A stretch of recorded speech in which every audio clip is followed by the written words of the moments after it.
I have been riding with some very cool tech over the last few weeks, and I wanted to come out into the UK countryside to really give it a test and show you what it's all about. But the problem is the UK weather has done UK weather things. Ignore the sunshine. It was absolutely horrific earlier ago, and if that cloud's anything to go by, we've got about 5 minutes more left of filming, which means that I have got to turn to my second love, and that is indoor riding, or Zwift. The problem with that is that all of my times on like Alpe du Zwift from a few years ago, well, I can't get anywhere near them now because I set those times when I was very, very fit and about 5 kilos lighter.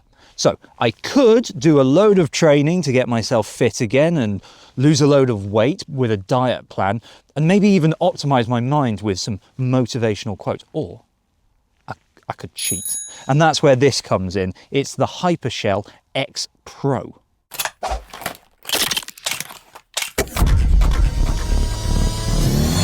This is Hypershell's X Pro exoskeleton, and it should give me an extra 800 watts of extra power. I do still need to do like a warm up and get changed. And while I go and do that, let's explain how this works.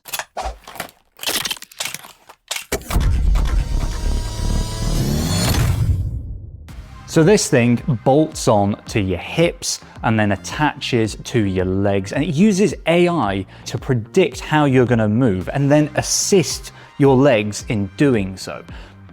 Like an e-bike, it actually takes a second or two to get going, but then the motors in the hip hinge assist both pushing and pulling. Now, the claims attached to this is that it gives you 800 watts of assistance, but really more interesting to me is that it improves leg strength by a claimed 40%, and it suggests that it will lower your effort by 30%. But who's this actually aimed at? Well, as well as being kind of maybe an e-bike replacement and helping you on the bike, Hypershell is saying that if you're just really tired and you still want to go on a hike, then this can assist you to do so. I need all the help I can get. Okay, let's go. I'm gonna start off in eco mode. You can feel that. The way these things kick your legs round. I can see that my heart rate is staying a lot lower than what it should be. So about 200 watts is around where my zone 2 kind of tops out.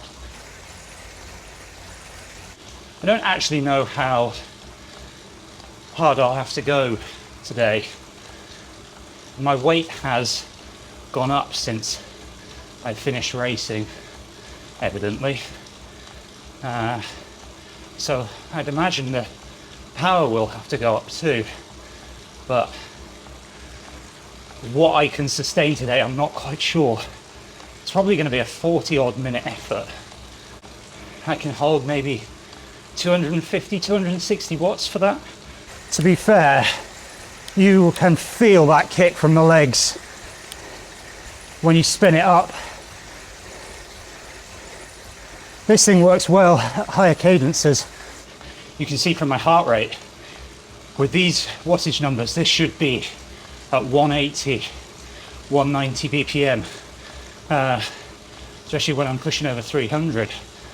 And yet, I'm just sat relatively comfortably, still breathing hard, but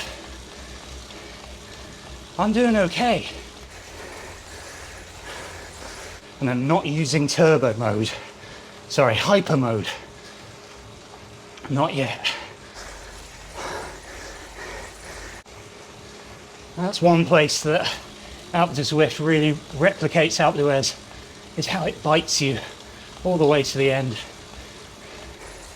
This doesn't help that this fan is doing nothing. Thanks, Hypershell. You're taking me a hell of a long way here today.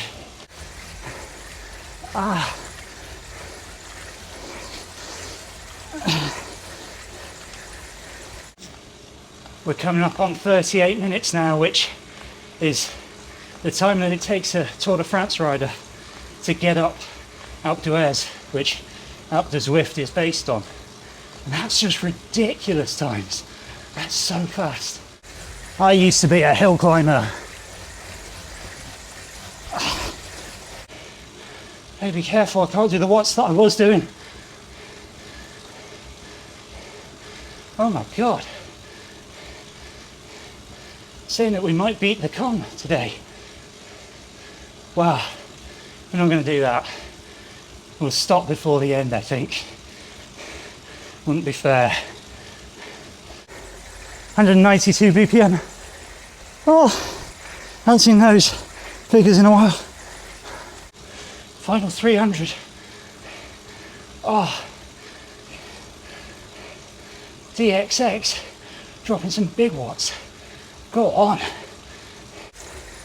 Yes, Jesus. Okay, we'll make sure we stop before we go across. But I'm gonna say that's a time of 48 minutes. Oh, and we'll end the night there. I don't want it counting. Oh. So as you can see for Alpe du Zwift, I did it in a time of 47 minutes and 51 seconds, which isn't the fastest out there, obviously.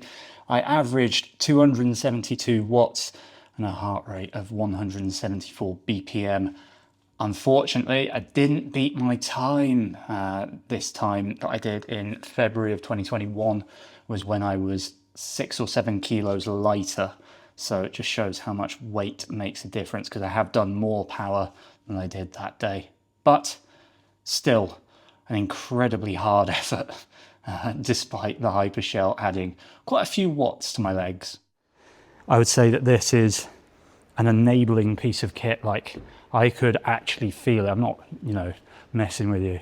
I could actually feel it helping me, especially when I really kicked up the pace. Like, the amount of spin in my legs was quite shocking. So this will probably enable people that want it to go and maybe ride a hill that they can't with their mates, which realistically is what people use e-bikes for, that a lot. And I don't see that this is any different. Good fun piece of kit, that. Anyway, if you like this video, remember to give it a like. And hype the video so that I can afford a fresh towel to wipe the sweat out of my eyes. If you want another video, it's just up there. We'll see you next time.